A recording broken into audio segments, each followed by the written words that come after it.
In 1855, a geologist working in the Badlands of Montana found a single fossilized tooth, small, serrated, and curved, almost indistinguishable from dozens of other small theropod teeth found in the same formation. For over a century, that tooth was misidentified, reclassified, disputed, and largely forgotten. What paleontologists eventually belonged to changed the way scientists think about the upper limits of dinosaur intelligence, because the animal behind that tooth had a brain larger relative to its body than almost any other non-avian dinosaur ever found, larger in proportion than many modern reptiles, approaching, in some estimates, the relative brain size of some modern birds. Its name is Troodon formosus, and it is the closest thing we have ever found to a genuinely intelligent dinosaur. So what was it actually like inside that mind? We are going back approximately 75 million years to the late Cretaceous of North America, the same Hell Creek and Two Medicine formations that later gave us Tyrannosaurus rex. But Troodon belonged to an earlier window of that world, a landscape of coastal lowlands, warm swampy forests, and vast river deltas stretching across what is now Montana, Alberta, and Wyoming. This was not an apex predator's world in the way T-Rex would later dominate it. Troodon was small, roughly 2 meters from snout to tail tip, standing about a meter at the hip, weighing somewhere between 40 and 50 kilograms. It was lightly built, fast, and covered in feathers. Its long hind legs were built for speed, not power. It had hands capable of grasping, a long, stiff tail for balance, and forward-facing eyes of extraordinary size. Those eyes are the first mystery, and they've been telling researchers something important for decades. Paleontologist Russell Dale Russell, working with the material available in the 1960s and 1970s, was among the first to quantify what made Troodon neurologically unusual. By calculating its encephalization quotient, the ratio of brain size to expected brain size for an animal of that body mass, Russell found that Troodon ranked at the extreme high end of all non-avian dinosaurs. Some of his estimates placed it within the range of modern emus and ostriches, large, behaviorally sophisticated modern birds. That comparison deserves a moment. An emu is not a simple animal. It navigates complex environments, demonstrates some learning capability, and raises its young through months of intensive parental care. If Troodon operated at a broadly similar cognitive level, the implications for how it hunted, communicated, and organized its social life are significant. But the brain wasn't the only extraordinary feature. The eyes of Troodon were, relative to skull size, among the largest of any theropod in the fossil record, and crucially, they faced forward, giving Troodon a degree of binocular overlap and therefore depth perception that exceeded most other dinosaurs of its time. Paleontologist Kent Stevens, whose 2006 visual field analysis of theropods published in the Journal of Vision examined multiple species, found that forward-facing eye orientation in theropods correlates strongly with active pursuit predation, animals that need to accurately judge the distance and trajectory of fast-moving prey. The visual system of Troodon was built for tracking, calculating, anticipating. There's something else about those eyes that researchers noticed. The scleral ring, a bony structure inside the eye that controls pupil shape and size, is preserved in some Troodon specimens, and its proportions suggest an eye capable of functioning in low light. This has led to the hypothesis, not yet proven but taken seriously, that Troodon may have been partially nocturnal, hunting at dusk or dawn when its large eyes gave it an advantage over prey with more limited vision.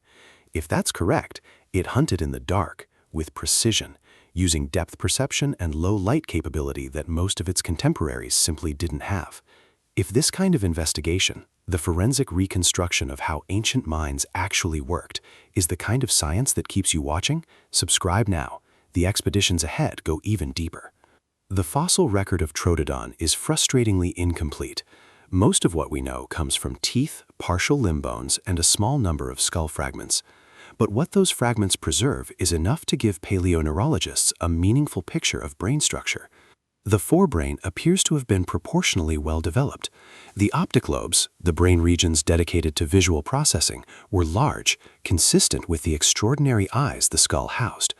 The olfactory bulbs, while not as dramatically enlarged as in T-Rex, were substantial. And then there are the hands. Troodon possessed three-fingered forelimbs with grasping capability unusual for a dinosaur of its size and period. The wrist anatomy suggests range of motion closer to some modern birds than to the more limited grasping ability of many other theropods. What it was grasping and how is a question paleontologists are still working out. The nesting behavior of Troodon is among the most documented of any non-avian dinosaur, and it tells its own story about cognitive complexity. In the 1980s, paleontologist John Jack Horner, working in Montana's Two Medicine Formation, began excavating a remarkable site that would eventually yield multiple Troodon nesting areas. The eggs were arranged in careful circular clutches, partially buried, inclined at specific angles. The nest structure shows deliberate organization, not random deposition, but a consistent, repeated architectural pattern. Later analysis by Horner and colleagues found that Troodon eggs show a porous shell structure, consistent with partial brooding, the parent physically sitting or near the nest to regulate temperature, as modern birds do. This was not a reptile laying eggs and walking away. This was an animal investing in its young. Whether that investment extended beyond incubation, whether Troodon fed or protected its hatchlings for any period after hatching, is unknown. The fossil record doesn't preserve those moments. But the nesting evidence alone places Troodon in a behavioral category shared with modern birds and very few other dinosaurs. And now the revelation that caused the most conversation and the most careful pushback in recent Troodon research. In 1982, Dale Russell and his colleague R. Seguin published a thought experiment that became one of the most debated papers in popular paleontology. Working from Troodon's encephalization quotient, its grasping hands, its upright posture, and its binocular vision, they extrapolated a hypothetical evolutionary trajectory. If the non-avian dinosaurs had not gone extinct 66 million years ago, could Troodon's lineage have continued increasing in cognitive complexity? Their proposed result, a speculative illustration they called the dinosauroid, showed a bipedal, large-brained humanoid form, upright, manual, capable of tool use. The scientific community's response was pointed. Most paleontologists reject the humanoid extrapolation as overly anthropocentric, projecting a primate evolutionary pathway onto a lineage that shows no evidence of moving in that direction. Evolution doesn't have a predetermined destination. There is no reason to assume Troodon's descendants would have converged on human-like morphology simply because they were intelligent. But here's what I find genuinely interesting about that controversy. Even the critics don't dispute the premise that Troodon was cognitively unusual. The debate is about where that intelligence might have led, not whether it existed, and that distinction matters. 75 million years ago, a Troodon moved through a twilight forest on the edge of a Cretaceous wetland, eyes wide in the fading light. It could see in near darkness. It could judge the exact distance of a small mammal crossing the forest floor. It could grasp. It incubated its eggs. It organized its nests with deliberate care. We don't know if it recognized its own young. We don't know if it communicated in ways more complex than basic alarm calls. We don't know what it remembered, or whether anything resembling foresight guided its behavior.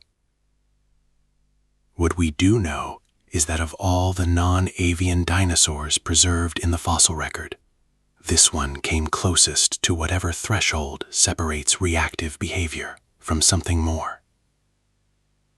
And that 66 million years of erosion, fossilization, and patient scientific excavation brought us close enough to ask the question. That seems to me like one of the more remarkable things science has ever managed. The investigation into ancient mines continues, because there is a marine predator from the Jurassic, one that patrolled dark ocean depths with the largest eyes in the history of vertebrate life. whose sensory world was so extreme it barely resembles anything we know from the surface. What was it like to see in total darkness, in crushing cold, at the bottom of a Jurassic sea? That investigation is waiting. I'll see you there.